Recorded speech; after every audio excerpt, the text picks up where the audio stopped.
Iepriekšējā sērijā ekspedīcijas komanda, dziedātājs Intars Busulis un pieredzējušais alpīnists Indulis Šverns no Gruzijas galvaspilsētas Tbilisī pa Kara jeb debesu ieejas ceļu devās uz Kazbegī ciematu, kur aplūkoja vienu no valsts simboliem – seno Sameba baznīcu. Bet pirms tam nakšņoja teltīs gandrīz 2 km augstumā, pagaršoja Gruziju nacionālo ēdienu Hinkali un padzērās vienā no 2000 Gruzijas minerālūdens avotiem. Bet pats galvenais iepazinās ar mikroautobusu šoferi Zurabu, ar kuru viņi tūlīt dosies uz kalnu ciematiņu Mestija, Svanetijā.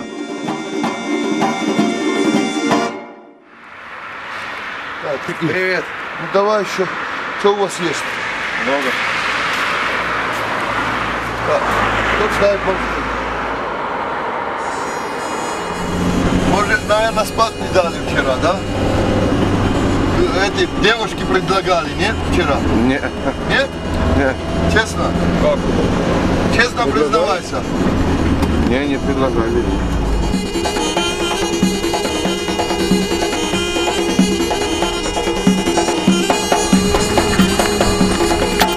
Вот так смотрят, как Ленин на буржуазию. Ar Zuraba mikroautobusu ceļotājiem šodien jāvēst ceļš līdz Svanetijas reģiona sirdī, ciematam Mestija, kas atrodas Kaukāza kalnu dienvidu nogāzē. Lai nokļūtu līdz Mestijai, ir jābrauc nieka 458 km. Lielākā daļa šī ceļa ir kalnu serpentīni. Tādēļ vidēji šis brauciens ilgst 12 stundas. Tomēr Zurabs sola nogādāt ceļotājus un, protams, arī pārējos mikroautobusu pasažierus līdz mērķim 9 stundās. Vai viņam tas izdosies? Spriežot pēc vidējā braukšanas ātruma pilsētas robežās, Zurabs varētu aizbraukt līdz Mestijai arī 6,5 stundās. Bet šodien viņš īpaši nesteidzas, jo mašīnā ir mūsu filmēšanas grupa, kurai interesē pa logu redzēt arī kādu skaistu Gruzijas skatu. Nē, brauc viņi, jā, tas ir kaut kas vienreizējs. Tas iespējams pat pašam gruzīnam liekas brīžiem pat traku, bet... Хорошо едем? А? Хорошо едем? Хорошо? Да. Ну это хорошо же, если хорошо. Ну да. Kāpēc nē? Kāpēc pa pilsētu nebraukt uz to 120, ja mašīna var to izdarīt, Ja tas motors atļauj, ceļu policijas nav. Viņi it kā ir, bet tajā pat laikā nav. Galvenais, ka viņi arī neraustās un brauc pretīm policija. Viņi tā nav, ka kāds ir samazināta ātruma. Poliči paši arī nebrauc uz 50. Это хорошо, когда хорошо. Но не очень хорошо. Что? Не всегда так ездим. А мы опаздываем, да? Ну, опоздали уже. Ой-ой-ой. Zurabs māk ne tikai ātri braukt, bet viņam piemīt arī īpaša prasme izvietot ierobežotā telpā neiedomājami daudz cilvēku un mantu. Cik tieši šajā busiņā ietilpst pasažieru, pagaidām nav skaidrs nevienam. Pora braukt na Tvararov, поехали мисс Бакс.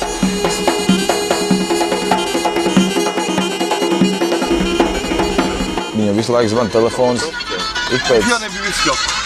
Vidēji ik pēc 4 minūtēm. 9 stundu garumā. Jā, firmans baigais un runā un pozitīvs. Visi 9 stundu garumā pozitīvs, smaida. გასატნევი როგორ აქვს? თუ პატარა წავიღებ თუ არა და გაჭედილი ვარ სასწაულად. Vajag ļoti spilgts tēls, ļoti spilgts, jā. Давай ახლა უნდა გამატაროთ. უნდა გამატაროთ და აგერ უნდა დავდოთ იმაზე ის გაშალე ეს. ხო, ეს უნდა გავშალოთ. ორი უცია. Ремень? Да. Туристам не надо ремень. Да. Туристы без ремней. Все, оставил, бросай, не надо. Нет, нет.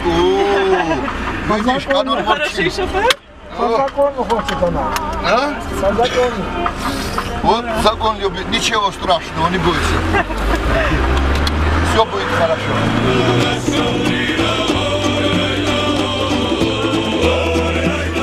Nu, mauc baigi, goda vārds, mauc sirsnīgi un auto nežēlojot.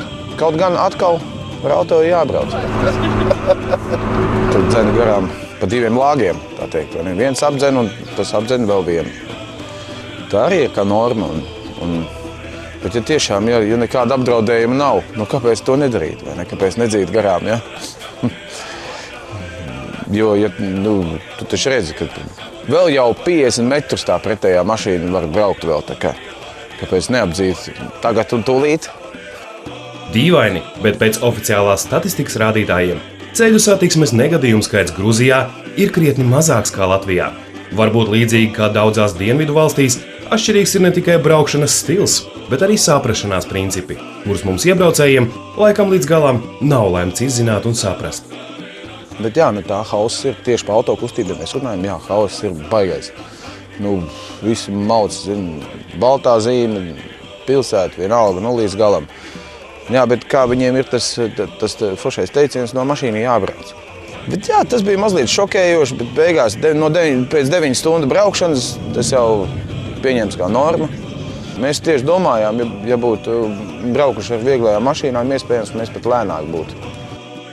Katrā mašīnā ir ikonas, svētbildītes, un viņi ganāk bišķi paļaujās arī uz to, ka svētais tēvs palīdzēs. Ja jūsu šoferis Gruzijā, apdzenot mašīnu vai tumsā uz 120 braucot pa sarežģītu kalnu serpentīnu, uzmet krustu, tas nebūtu nenozīmē, ka viņš paļaujas uz Dieva palīdzību šajā situācijā. Un sākumā bija doma, ka šoferis apmēram uzmet krustu, un tad redzēs, būs, nebūs. Tas nozīmē, ka kaut kur netālu aiz kalna ir kāda baznīca vai klosteris, kuram garām braucot pareizticīgie gruzīni parasti krustās.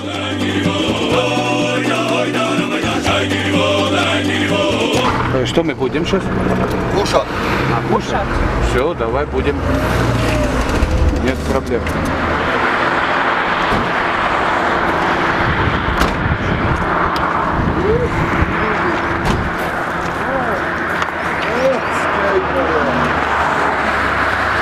Всегда видно, сколько человек видит оттуда, да?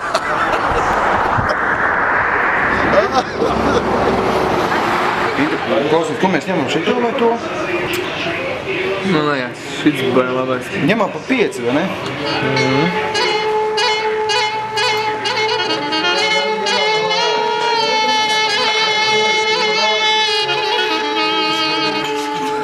Mazajā ceļmalas ēdnīcā, tāpat kā visā Gruzijā, ēdiens ir garšīgs un gandrīz kā mājās gatavots. Tomēr ir kāda īpatnība. Gruzijā ir zupa, kura jāēd ar dakšiņu. Viņiem ceļānka saucās ostrija. Tāda līdzīgi kā mūsē, tikai daudz biezāk viņa tā struktūra, nereāli daudz gaļas iekšā. Ēd viņu ar vienkārši laužot maizi, lavašu. Mērcē viņam izēd sākumā to sulu un pēc tam apēd ar dakšu pārējo to gaļu un biezumus, kas ir pelikuši.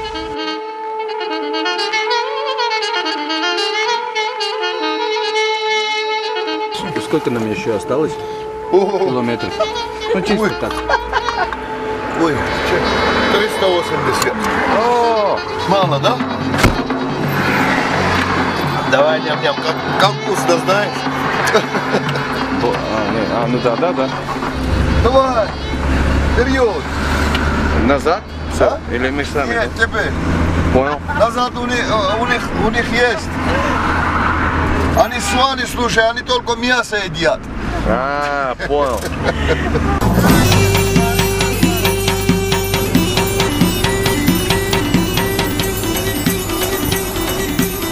Mēs rakstīt apbrauc govs uz 90 vai 100 un rakstot vienroku SMS. Vēl ar mums runājoties, tur spogulī skatoties, tas, laikam, viņiem ir normāli tā.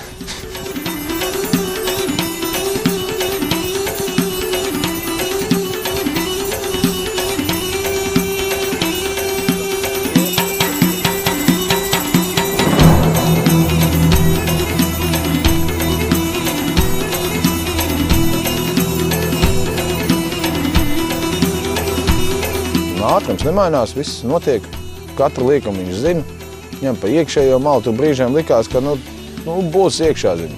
Bet pašās beigās viņš brauc tā kā Sebastians Loibs, vai ne?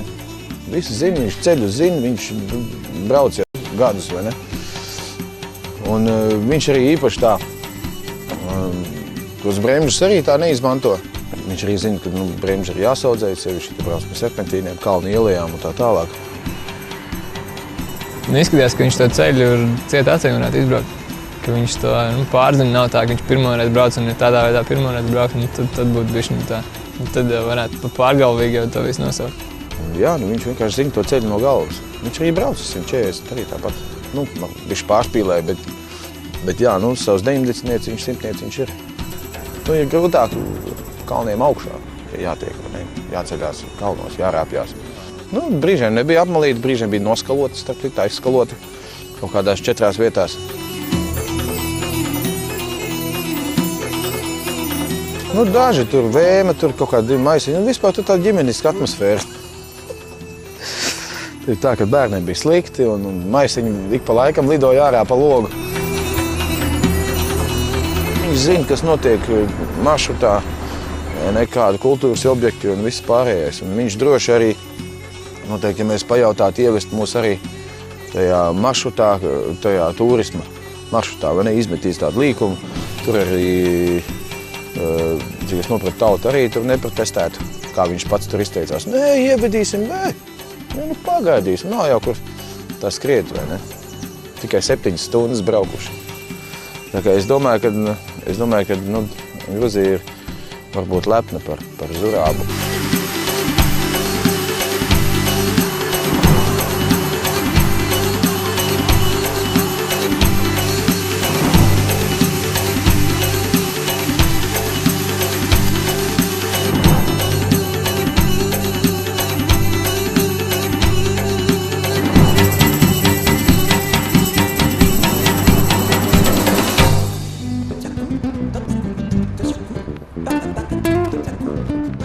Svanetijas sirds Mēstija.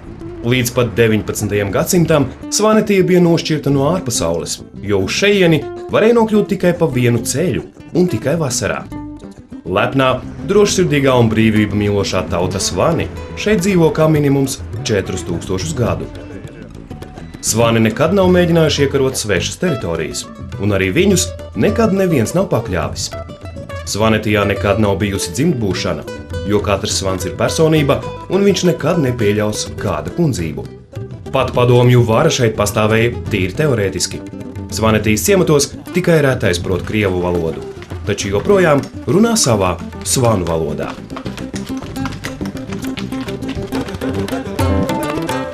Ko uzveidīsim, ko, ne?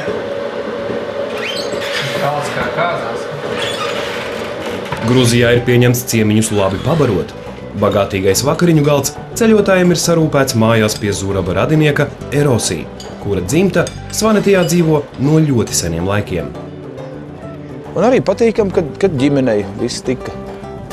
Viņa radiem un tā, viņš arī palīdz viņa radiem pa lētāku naudiņu, bet tomēr pa naudiņu izmitināt, tā teikt, ceļotājus.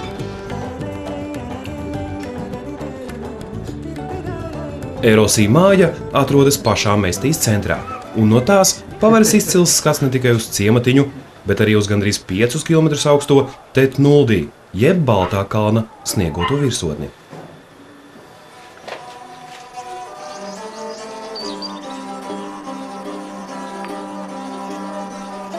Svanetijas senie kalnu ciemati ir būvēti no akmens un atgādina cietoksni. Dzīvojamās mājas, jeb mačubas, tika celtas ar maziem šaujama lukām līdzīgiem logiem, un ap māju būvēts augsts akmens mūris. Gandrīz katrā mājā ir 10 līdz 25 metrus augsts sargtornis, kas paredzēts aizsardzībai pret iebrucējiem un dzīvošanai aplenkuma gadījumā. Katrai mājai, katram normālam Mēstijas iedzīvotājam, pa tornim būt.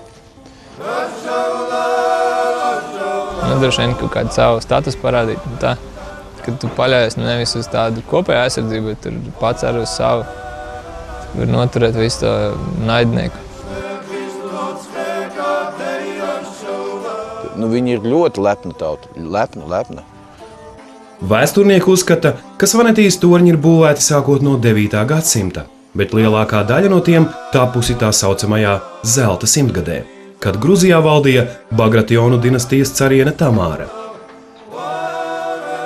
Svanetijas torņi senos laikos ir kalpojuši ne tikai iebrucēju atvairīšanai. Izrādās šādos torņos slēpušies dzimtas vīrieši, kuriem draudējusi asins atriebība. Kopā ar sievām, bērniem, pārtikas un munīcijas krājumiem dažreiz viņi tur pavadījuši pat vairākus gadus. Bet runā, ka no torņa līdz tornim esot bijusi pati eja, tunelis. Bet es domāju par tiem tuvākajiem torņiem. Es pieļauju, tur, teiksim, tornis ir šeit. Ja viņš ir tur, tad tur var aiziet pa tuneli pie kaimiņa, uz otru torņu, kaut ko paziņot, pastāstīt, ka nu nāk tas naidnieks un līdz kaus un viss notiksies. Давид Хердяня. Что делает? Город новый строит. Это новый строится, да. К сезону зимний готовитесь, Очень. На лыжах, где будет Лежим вот там наверху, вот смотри, трасса там. Вот здесь тоже. А здесь тоже трасса? Да, то есть тоже здесь. Канатка тоже есть здесь. Там канатка хороший. Все, до свидания.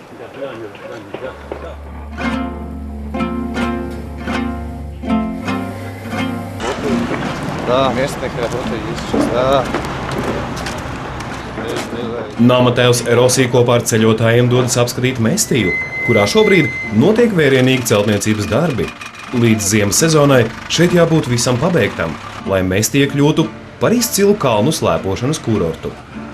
Interesanti ir tas, ka ir bijusi vecās mājas un viss tā ieliņa tāda, kā jau viņa bijusi tur laika gaitā izveidojusies, bet tagad viņi vienkārši vai nu pilnībā uzbūvēja jaunu māju, nojaucot veco līdz pamatiem, vai nu tur, kur vai nu nav naudas vai nav laika, tad viņi uzbūvēja vienkārši uz ielas puses priekšā vēl vienu fasādi, tā, lai no ārpuses izskatās viss saposts un glīti.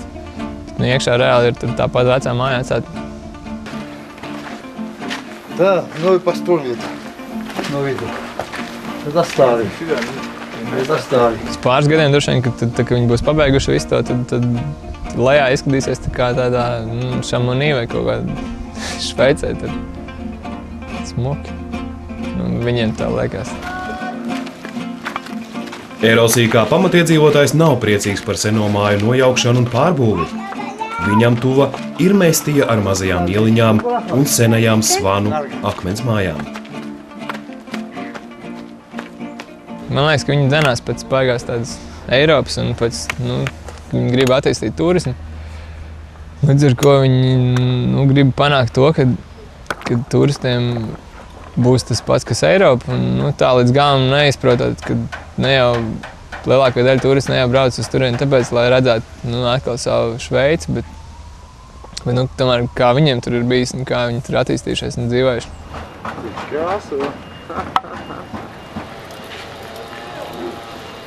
Mestija tāpat kā Tbilisī ir uzbūvēta uz minerālūdens avotiem. 3 dažādi avoti atrodas katrs savā ciemata pusē, un katram no tiem ir sava īpaša garša.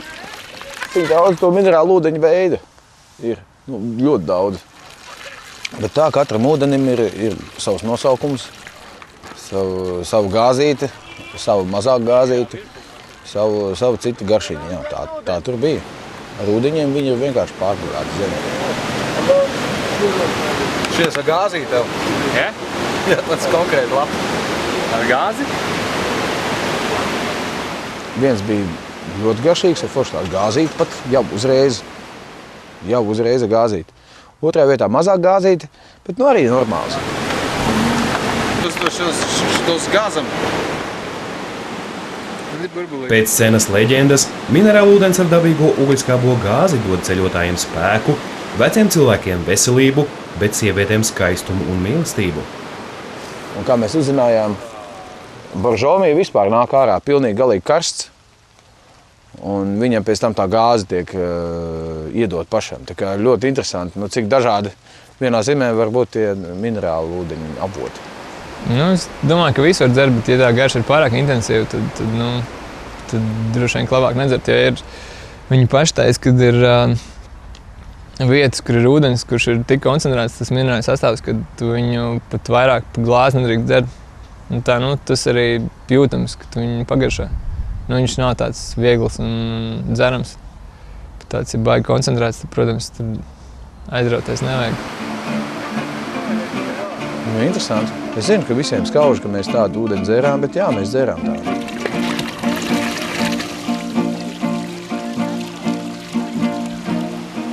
Ciemats atrodas pie Mestie Čala un Mula Hura upēm. Tās ir kalnu upes, kas šeit 1500 metru augstumā virs jūras līmeņa ar milzīgu spēku traucas uz ielēju. Pateicoties šīm upēm, Mestijas iedzīvotājiem nav jāmaksā par elektrību. To saražo tuvējā hidroelektrostacija. Netaupa, jā. Ūdeni netaupa vispār, tāpat kā elektrība. Netaupa ne ūdeni, ne elektrība. Vienkārši spilgtā saulē arī deg lampiņas. Un, viens puses jau forši, ka nav par viņu jāmaksā, bet no otras puses tā drusku latviešu cilvēkam tā mazliet sāpīgi liekas. Bet, ja tā padomā, tā upe viņiem ir nenormāli spēcīga un visu laiku viņi plūst un plūst un plūst un plūst un plūst. Jā, kaut kā tā, jā, pat ūdeni. Ūdens ir daudz un garšīgs.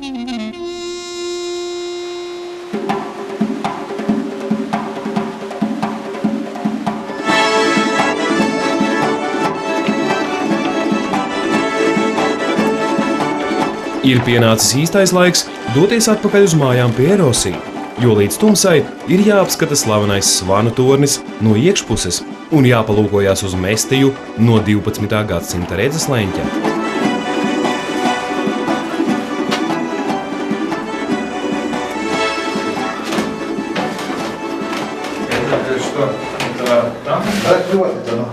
Люк? Да. Серьезно? Идем, а? Mēs esam augšā. Drošība tā ir baigā līmenī. Nenonāk lejā ar visu tā pārsegumu.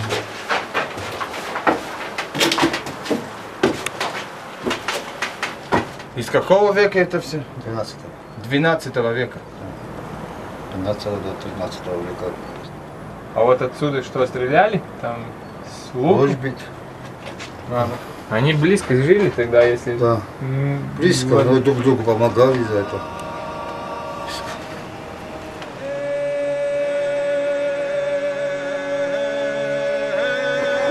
Bišķi augstumiņš. Sāk jau zem jostas vietas sadūkt.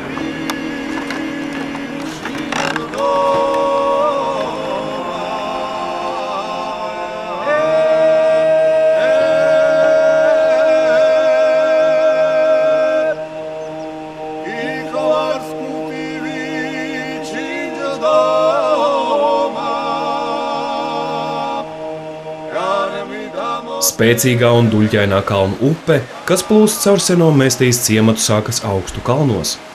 Rītā agri no rīta ceļotāji dosies uz šīs upes dzimšanas vietu – Ledāju, kas atrodas 11 km attālumā aiz šīm mežiem apaugušā Paugura. Un uzzinās, kāpēc gadsimtiem ilgi Mestijas iedzīvotāji nedzer šīs upes ūdeni.